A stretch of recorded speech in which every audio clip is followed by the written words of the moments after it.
Yeah, so excited today. I am. Did you win a lottery? It would be nice if I won a lottery. Yeah. I think it's because I had a good holiday. Ah, yeah. Yes. How did which that is go? something I don't usually do. So it was really nice. It was beautiful.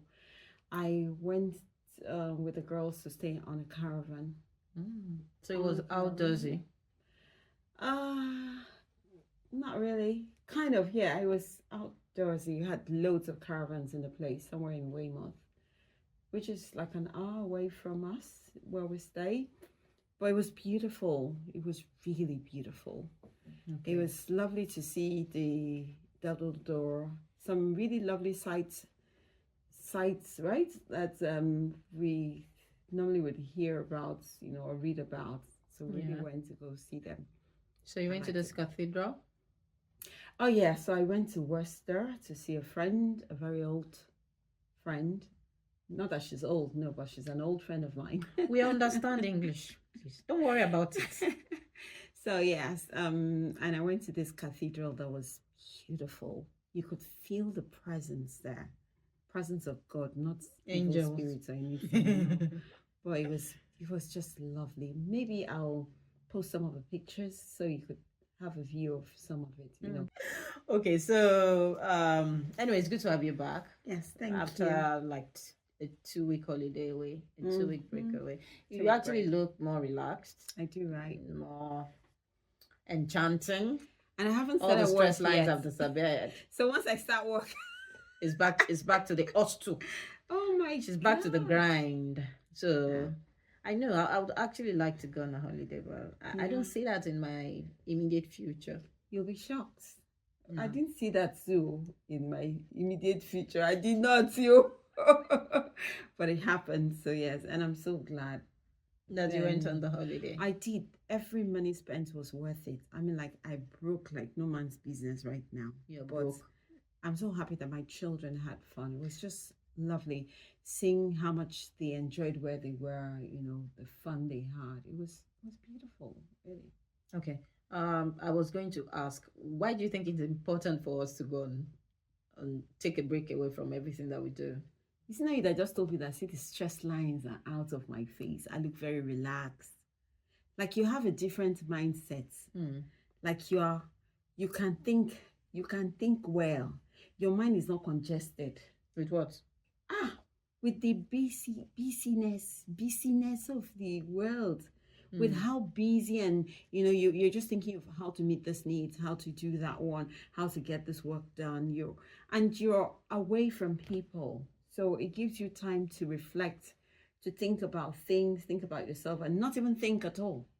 Seriously. So anyway, you went to recharge and yeah, I was able to recharge, rejuvenate, and the batteries are good now. A lot better. I mean, it could be better, but it could be. What do you mean it could be better? It could be. It was just a few days. Come on. I know that. I need more than that. But I think I would like to, for vacation, go away to, and it's not vacation because what's the point of going away to a place where you are from? I mean Nigeria. If I'm going to do a vacation, like take 2-3 weeks away to settle everything, it's not in my immediate. It takes these things they take planning, they take money, and they take I've not devoted either of those two things to just the 4 days holiday. I don't want to tell you how much was spent. I know. Not to talk of the whole let me say 1 week. It wasn't even up to 1 week. It was a Tuesday. Oh yeah, it was 1 week. 1 week holiday that I had. Okay, 1 week and 2 days basically. See, that's what we're talking about. I know that vacationing in the UK, within the UK, can be quite expensive as compared to traveling abroad. I mean, anywhere that is not UK, even if it's Spain, other destination points, locations like Italy, or even I wanted to say Dubai. I'm like, no, Dubai is costly. It's also very expensive. But anywhere else is cheaper as compared to you vacationing in the UK. But any vacationing at all, I will take it, even if it's expensive. especially if it's going to be all expense paid trip for me. So I don't mind though. wait, but this I'm one, available. this one, was it at your expense or Yes, someone now. else's? Oh, but my brother helped me out, so I really appreciate you, Danny Boy. I thought I saw a book in his name, Danny Boy. When I took the picture and sent him, he was like, "Please buy for me." So yes, I really want to use the opportunity to say thank you, Danny Boy, for supporting me. Thank you, And Danny Boy. we appreciate it so much. Thank you. I mean, when you have a brother, a good brother, the guys have to try and measure up. You know, I mean the guys that we are hoping for. I didn't say that. The guys we are hoping for and praying for. I didn't say that, so I'm just kidding. It's not about guys. It's just good to have good brothers around you, and you be a good person to others, And I think this brings us to our conversation today about finances, basically. Being an immigrant, single parent, widow, living in the UK, doing the work that is that you're thrown into doing, because of circumstances, and you're trying to make everything tie up. What's it like? How easy or difficult is it? And I want to use this opportunity to welcome you to Unfiltered Convo. And my name is Affi. My name remains Funmi. I have not changed my name since the last time. But thank you for always listening and watching us. We are really grateful to have you on board.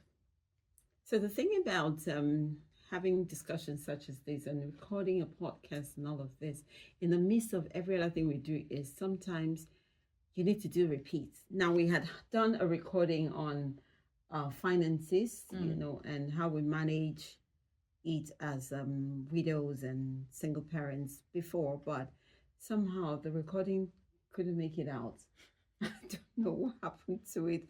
We seem not to be able to get all of the recordings together, so we are redoing another take of this. And basically, I don't know where I need to start from, but see, when I was still married, my husband was me and all of that. Of course, we went through our challenges of not having enough money to having a job, both jobs, and then we started, like putting our finances together, pulling together, and things started settling up. It got better. So yes, we got settled at some point, and that, there were two people footing the bills. There were two people, bringing money together to make things work. And yes, and then suddenly,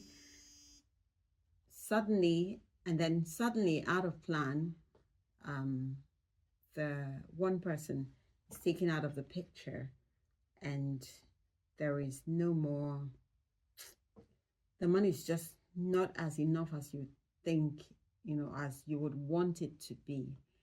And what does that do to you? Where does that place you? Now, not every widow or widower goes through the same issues or challenges. There are some that, when it comes to finances, you're probably better off, and there are some of us that are not as fortunate, if I would use that word. So the stress level becomes a bit higher.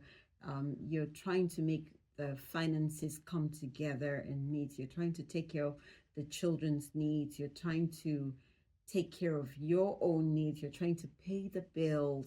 You have to put your needs aside because there are more important things that you need to take care of. So you can do without, but the others cannot do without. The bills, you cannot not pay them, So it really puts you at a lot of things. And Funmi and I are going to be sharing our experiences, firsthand, so that you can get to hear them. And we don't know what it is you are going through by yourself, but perhaps you'd want to share with us as well. Okay, so you could send it to unfilteredconvo.mp4, which is our YouTube page, so you can share with us here. Okay, we also have an email, actually.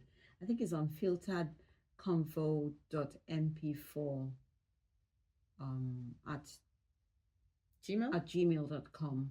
Unfiltered, so it is unfilteredconvo.mp4 at gmail.com. Mm. So I'm going to pass the baton to you for me so you can start with your experience first. Okay.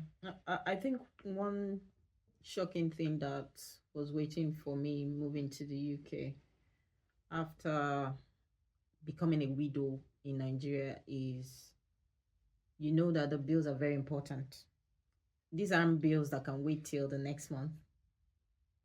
In the UK, you get to pay your bills monthly or every other month. For instance, if you're talking about is it sewage? Those ones are not as frequent as the ones you do every month. But rent is every month. Whereas we're coming from a place where rent is annual. Yes. So you want to pay 1 year, that's it. So you pay 1 year and that's it. And even if you're going by the conversion rate, the amount of money you pay for rent, let's say in a 1-bedroom apartment, is still more than the amount you pay for your annual rent in a 2 or 3-bedroom or 4-bedroom apartment. Girl, how are you going to be converting? Don't even think it. Even in a metropolitan city like Lagos. Yeah. So you're coming from that place where you only save your money and then you get to pay just once in a year, to a place where as you're working, the bills are getting deducted for rent, they're getting deducted for Wi-Fi, they're getting deducted for other subscriptions. The sewerage, the if you're using a phone, yes, you definitely you have phone bills.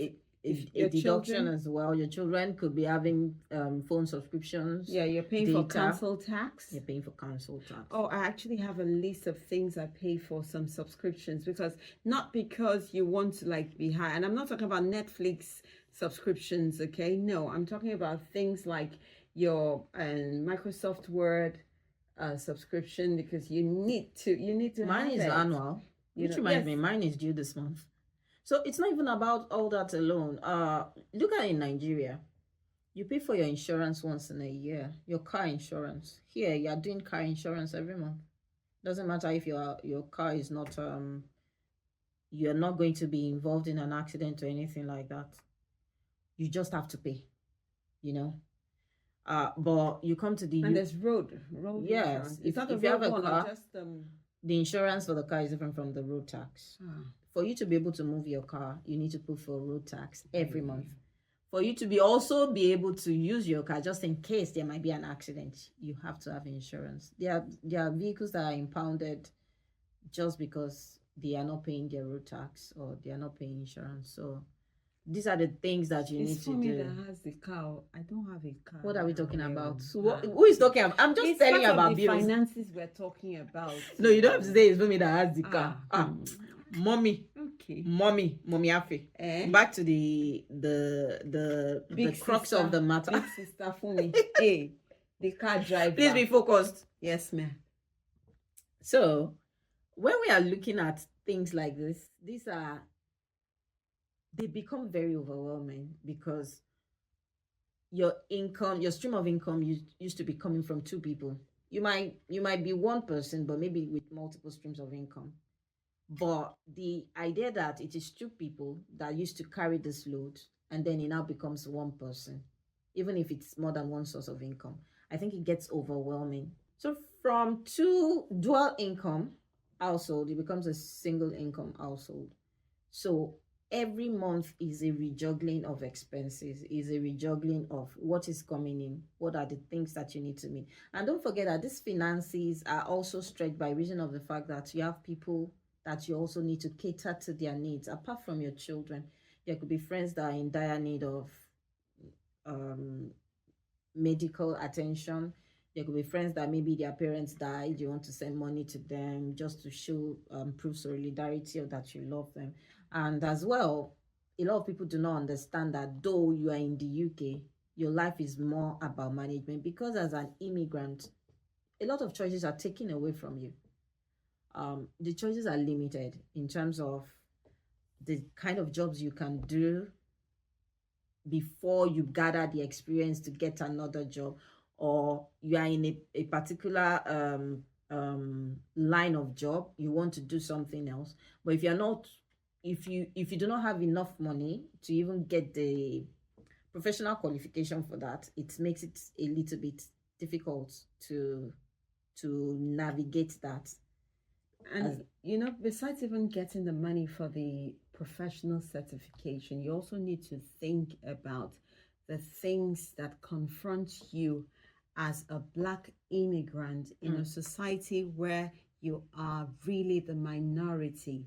Whether we like it or not, the choices of the choicest jobs will not go to you because you have your visa issues to contend with. Yes. You have the not having the British, UK experience to contend with. You have your name to contend with. Exactly. You have the fact that the job would go to that other person first. The job will go to an Angela Andrews before it comes to Affi Funmi. Do you get what I'm saying? And so you have to be able to build yourself up to a certain extent, have some years of this before you can even start talking about getting those jobs. So basically, we're already constrained with the fact that our visas, we're back here, we're staying here because our visas are being sponsored by these particular jobs that we're doing. And these jobs we're doing are not going to be paying you the big money thing that would, take care of every bill, take care of your holidays and all of that. No. Affi, I have shared with you about, let's say, your house hunting. If you're a single income household, for instance, and you're looking for an apartment, there's this challenge there because one of the criteria for them to even accept that you can view the house, they'll be asking you questions like, what's your income, your annual income? And there's a particular annual income they peg it at. For instance, they could ask you, are you earning up to 40,000 or 45,000 pounds per month per year? Are you even earning up to 35? 35K. Is it? So if they peg it at, let's say 30, I think the lowest will be 37. So the lowest is 37,000 that I've heard. How am I earning 37,000 pounds per annum, given the kind of job that I do? So it limits the choice of even the things you want to get for yourself, like maybe bigger accommodation, you want to move or change location somewhere. These are the questions that keep perpetually getting thrown at you. And if the answer is no, then you're not getting what you want to get. For me, can I tell you the irony of this? The irony is that for a single parent who has 2 children, you're expected by the government to be having a 2-bedroom apartment. Yes.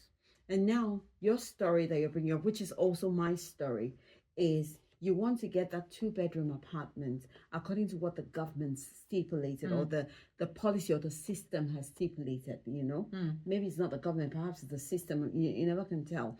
And then you want to get it and they're telling you that, are you earning up to 35,000 pounds, 37,000? If you're not earning up to that, sorry. Can you get a guarantor? To this 2-bedroom. They'll ask you, can you get a guarantor who is a homeowner, who is earning 45,000 per annum? So these are the issues. If you're an immigrant, you're new in the country. How are you going to get a guarantor? People?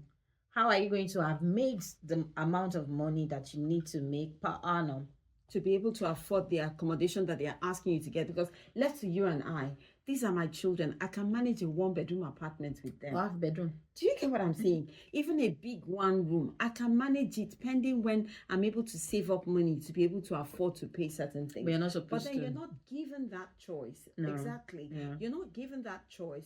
You're not supposed to do that because they're like, we have to think about the children. Now, who's thinking about the mother that's meant to earn this money you're stipulating?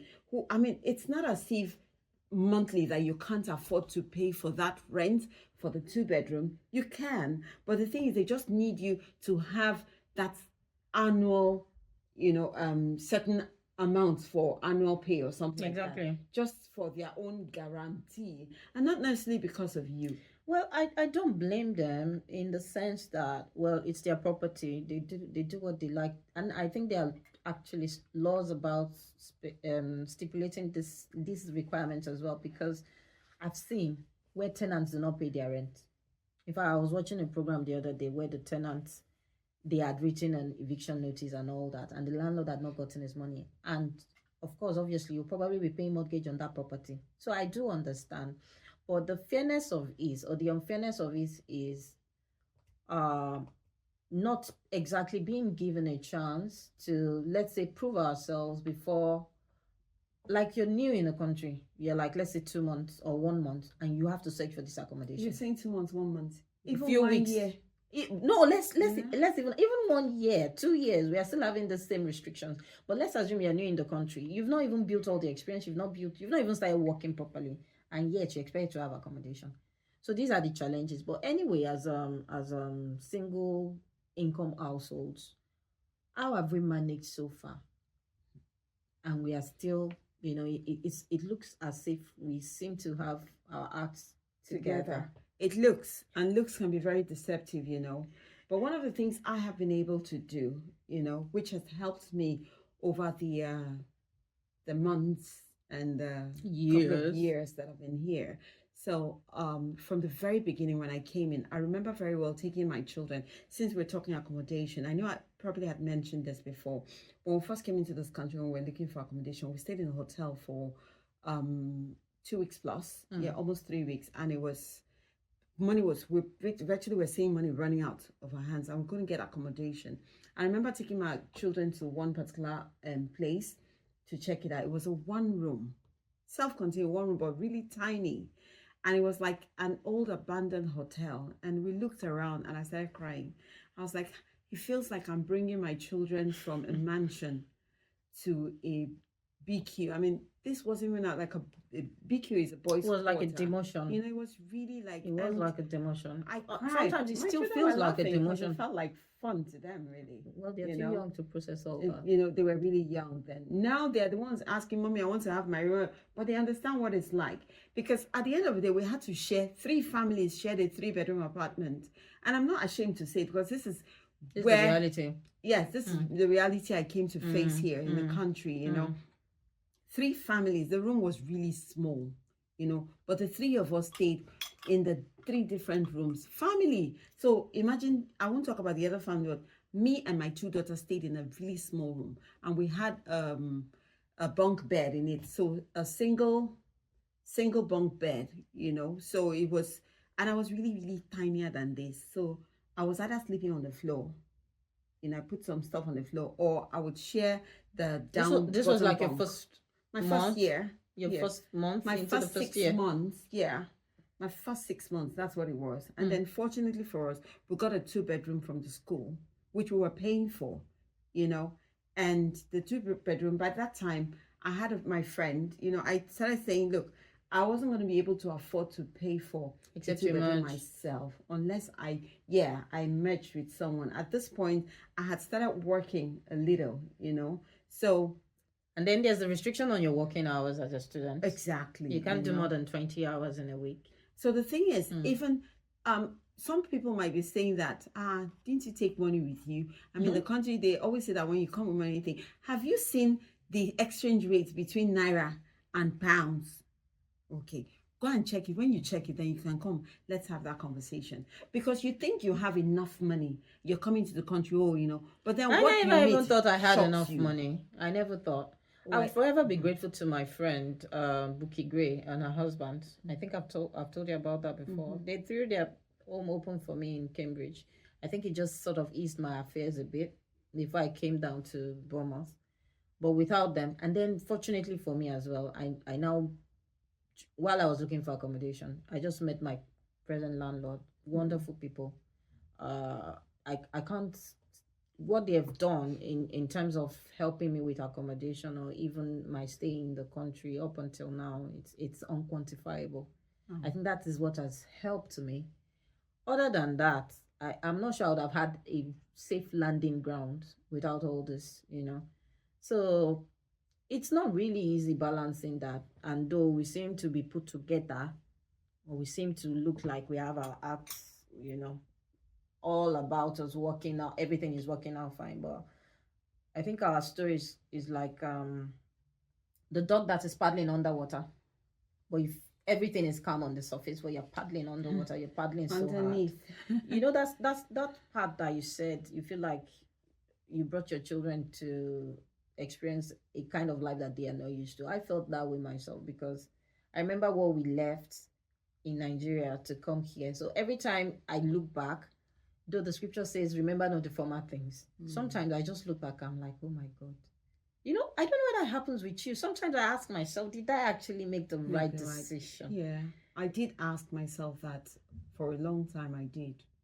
I'm Not still anymore, asking. anyway. I'm still asking. No, not anymore, because how long would we live in the past? But the thing is, the experiences we have here, especially financially, and I know we've not really like delved into it, but one of the things that helped me financially to be able to manage my finances was co-sharing. So where we stay, we co-share the flat with my friend, and I had told her, when if you I had come, that, my life would be better. yeah, seriously, because you're able to pull your resources together to Yes. share the bills, share the apartment. So you find out that you can get a better apartment. And then we both had kids. And our kids are, our friends. So it was easy for them to share a room, and then we had, so The adults. basically, the adults too could share a room or have their own rooms. That good. Basically helped us be able to do. And if it's something that you can do as well, if you're a widow or a widower here, and you're coming into the country. Now, I had the option of sharing, flats with some other people one time,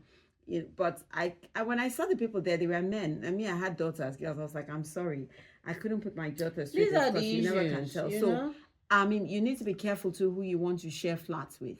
I couldn't agree to that, because I was like, no matter how much the finances will be doing me, exactly. Yes. I cannot leave my children with, no matter how good they think the men are. These are not family. Even with some families, you can't trust them. So are you saying that what actually helped you is not the co-sharing as per the specific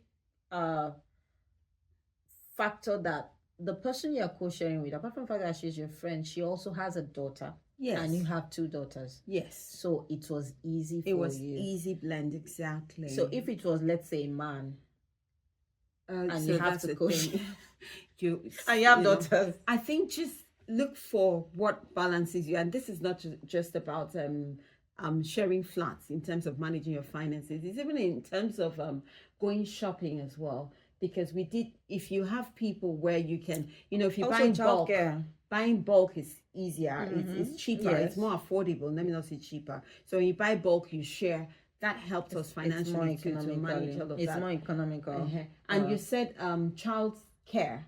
So I know one of the things that we do here in Bournemouth, especially being on the on a WhatsApp chat community, I know that yes, there are some women who have children decided to come together, and so they formed this childcare community where I can take care of your children for a particular amount of money when you go to work. There was a peg on the amount, so it's not as much as what you would pay for normal childcare here in the UK.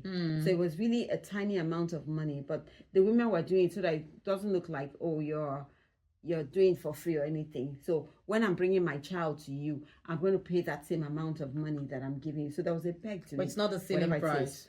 No, you can't go beyond that. That's what I'm saying. It's not the top, the amount people usually charge for childcare. Oh, definitely not. Definitely. Yes. It was way cheaper because you knew that you would, if you charge me so much, you're going to need me to, even for your children. Even for dual income households, there are times when they need childcare, maybe when the husband and wife are both working. But I think it's more challenging if it's a single income household. Oh, it is. Because now you can't leave your children at home alone. You're now looking at paying for utilities and also doing childcare. Exactly. Because you can't leave your children at home, especially if they are like, let's say, I think 15, below 15, 13, 15. I'm not sure. You can't. So I think for 15 might be for daytime, but in the night you can't leave 15-year-olds alone. I think so. At night. I think I've read somewhere. Maybe 15 or 16. I'm not sure. You can leave them at night. At night. Oh, okay. I'm getting there. Yeah, you are getting there. Me, I'm still some ways away. Well, you see, these are the challenges that task us financially. So whether it's for wealth, childcare, or it's for paying the bills at home, or basically these are things that are challenging. And we've already told you some of the ways in which we are doing this. But you have to be careful too in saving. It looks like you might not have saving, but look, you have to. So even if it's £1, I'm telling you, even if it's £1, you have to, because rainy days always spring up here in the UK, and you don't have a community like we had in Nigeria where you can say, let me run to Auntie Fatima's house, or let me go to Uncle so and so or something. No, it doesn't work like that here. It takes the grace of God for this to be done. I have family. No, well, there are friends that have become family that have helped me. I'm sorry, I know you'd share your story soon. I just wanted to tip it's this not. It's in not a because personal story. as much as we say that, we think that, oh, we are earning money or anything, your money just isn't enough, and there are times where people come through for you. Now, we're not depending on them, like I have such people who, and I'm so grateful to them. I am so grateful. I know they won't want their names to be mentioned here, but you know yourselves where when I am like in dire need and I look and there's nowhere to go to, I just call them like, please, as in, I just can't. I have tried and this is just not meeting at all. And they come through for me. Oh my God, I wish I could do see, that. But it doesn't always work out. So don't put your mind on them, on humans. Put your mind on God, because the first person I go to is to God first to say, Lord, you've just got to come through, because if you don't, you see, I have this. I have this. It's not pride, but some people might look at it like pride, like me asking for the help. But fortunately for me, because you mentioned that you have to go to God in prayer, and so over time, I have had church people come through for me as well. Even my landlord, I've mentioned my landlords before, Matt and Kendall, God bless them. My church folks too, they will just send money, and those are the big miracles. They look small, but they're actually big, because at the end of the day, it helps you to be able to navigate some other things, ease your affairs in some other areas. So, but other than that, if we didn't have that, I'm sure we'll just be hanging on by the thread, because I wanted to compare what obtains here if you're a single mother as compared to where we are coming from, or as compared to you being an immigrant in this country, and someone who is a citizen. A citizen who is a single mother can access an allowance as a single mother, and benefits as a every single month mother. for their children. For every child, there's benefits. As an immigrant, who are you? No, Who are you? you're not entitled. You're not entitled to that, because part of the conditions for the grant of the visa, they will tell you you do not have access to public funds, and that rings at the back of your mind that you are not allowed to access public funds. Neither can you ask for help. So the help has to come from you, and then of course God. And so every month or every other month, these are the issues that we deal with as single mothers. But we are still grateful, because we can never deny the part and role of God and even other people in helping us, and even in ourselves, just living within our means. I think it's very important for you as well. Live within your means. Don't go overboard and do things you do not have the financial wherewithal to back up in such a way that it will lead you into debt. You continue to. Oh, seriously. You don't want that for yourself. And there are people who are in debt here, who, including married people. When I say married, like they are couples, partners who are still in debt or paying off a lot of debt. And that's not a good place to be. I mean, we're not, the thing is, that's how difficult things can be.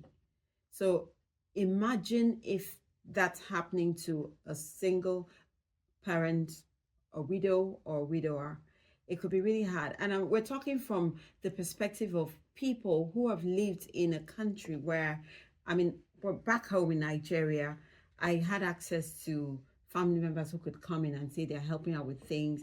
I had access to a nanny for the children, and you could pay for. I had a good job, I had a husband as well, so we were pretty much comfortable, and a community where you could go to your neighbor's house and go and eat if you like, or your neighbor could just bring in. I was like, I cooked this thing, I want you to taste it, or I bought these things. We traveled, and we bought this. Do you know your neighbor in this place? No, I don't.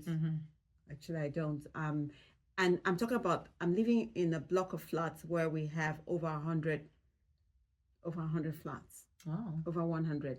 The only neighbor I know is the one staying opposite, and I've never entered their flat before. There are older couples, an older couple or elderly couple. I've never entered their flat before. I mean, they're pretty friendly. Like, hi, when we see by the door, Yeah, hello. you guys greet Are you each going other out in the foyer. That's all. Yeah, we do. You're limited That's to it. that. Other than that, the handshake should not pass the elbow. Yeah, and you can read it from their countenance. From, if not countenance, like they're friendly, but there's a restraint on the friendliness. You know what I mean? You know. So you just don't want to pass boundary yourself. In certain things. They are not seeking friendships or building relationships with neighbors, which is fine as well. But I think it's also one of the ways where you feel isolated as an immigrant in the country. So you're dealing with all the financial headache, and then you know that you can't really form relationships with people that are supposedly surrounding you because, well, the attitude is no one wants that. And then you learn to keep to yourself, and you learn to keep all the troubles to yourself. So that's terrible, on its own. And it's nobody's fault. I mean, we're not blaming. It's just that it's the culture here, and you just come and you're trying to adapt to the culture, and it could be really hard, really tough. And then every month, this bills we're talking about as well, Vanessa, it's not like it happens this month and then you have a rest for the next 6 months. No, it's every month you're confronted with this. So when your money comes in from salary, you've got to have jobs to do. Some people are doing 2-3 jobs just to try and meet I up. I always tell my friends, I say that every time I'm looking at my pay slip, they will send you your pay slip so you know the amount of money that is coming in. I don't even want to open it because I am never happy. Because you'll be taxed, your tax is going. Oh yeah. Your national insurance, pension, all those things and then of course your direct debit. So you already know that what is coming in. Maybe after a parent, you'll be able to breathe, and that's it. But anyway, let's thank God for His mercies. Yes, we're grateful to God. But just so you know, this is something that confronts everybody, whether married or not.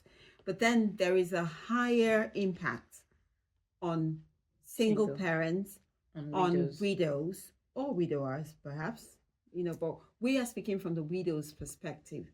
There's more impact on us because, especially with the fact that we have children to take care of as well. So we have to look for ways to ensure that we're not trapped, or we're not we don't get into debt, or we don't get into trouble, and we're not drowned. While trying to live, to afford the basic needs, honestly. Just the basic needs. So I know earlier in the show you heard that, oh, this girl went on holiday and all. Well, I'm sure you also heard that my brother helped out with some of these things. He's single, by the way, so, and searching, just threw that there. Okay. But no, let it rest. I should let it rest. But okay. So he was there to help me, which I'm grateful to God for. And we have a few people like my church community who once in a while, we're there. But we emphasis on do not abuse whatever help that comes to you. Because as much as I have these people there, they're not people I go to say, oh, I want this every time or anything. No, I hardly do that because, as Funmi said, I'm not a proud person. It's not as if I'm proud, but it's just I come from the, should I say, background where I'm used to being the giver. I'm used to being the one who helps others, who does things for others. And then you're thrown into a situation where you have to be at the, I don't want to use the word mercy, but at the other end of being the receiver. It does something to you, kindness. Honestly. It does something to you, but I told myself, and I remember God telling me to begin some years back, before all of this came into play, before my husband even died. He had told me, Affi, when people give you things, you need to receive them. You need to take them, begin to take things from people. Because I'm used to, for me, if you come and give me something now, or you want to give me, I will tell you, no, don't worry, it's all right. Nah, there's no need. Or even when you give me something, I'll still end up sharing the thing with you again. I mean, no, you don't have to. I'm fine. It's okay. And then God is now telling me, Affi, begin to take things from people. There's also grace in receiving. Exactly, And I tried to understand, I didn't, but I had to learn it. And then when I came full cycle with where I am right now, I realized God was preparing me for a time. There's something called for such a time as this. Yeah. Esther. And otherwise, my pride probably would have put me in trouble. And sometimes this act of not wanting, oh no, don't worry, it could stem out from pride. I probably had that pride, who knows? But I have been humbled. Okay. And I need you to know that, look, there is grace, as Funmi has said, in being a giver as well as being a receiver. There's absolutely nothing wrong with it. And we need that community. This is what makes the world a better place as it is, where we all have need of each other or for each other, and a community is formed by that. Yeah. So if you are a widow like us, or an immigrant widow, maybe you're in your city, where you're coming from, you probably did not migrate and you're listening or watching this, and it could be tough for you. I do hope that help will come for you. And I pray that God will come through for you. Amen. I pray that there would be peace and provision. And I also ask, please, can you find something to do? Because in all of this, we have jobs we're doing. If we just sat back, of course, you can't even sit back in another man's country. In UK, you can't sit back when you know that you don't have recourse to public funds or anything, or benefits and all of that. No, you will have to work. But then there are some who you're in your country and maybe you're relying on certain benefits or people. Please, there's nothing as good as having something to do and being independent even in that. Let it be that when people give you things, they're only adding to what you already have. And then that way you have more than enough. But where you are solely dependent on what people are giving you, it could put you in a position where you don't want to be. And that's one of the things we talk about, women being vulnerable, widows, single parents being vulnerable to, certain things that you don't want to out of need. So please, please, as much as we're praying to God to help us, to help you, find something doing while you're praying. Find something doing. May the Lord help you. Amen. May the Lord come through for you. Amen. And for us as well. Amen. In Jesus' name. Amen. Amen. Thank you for watching. Thank you. It's reassuring knowing that you're always listening to us. And please like that what we talk about also sparks discourse when we leave it with you. So thank you. Anyway, that is it for this episode. Yeah, please remind them to subscribe.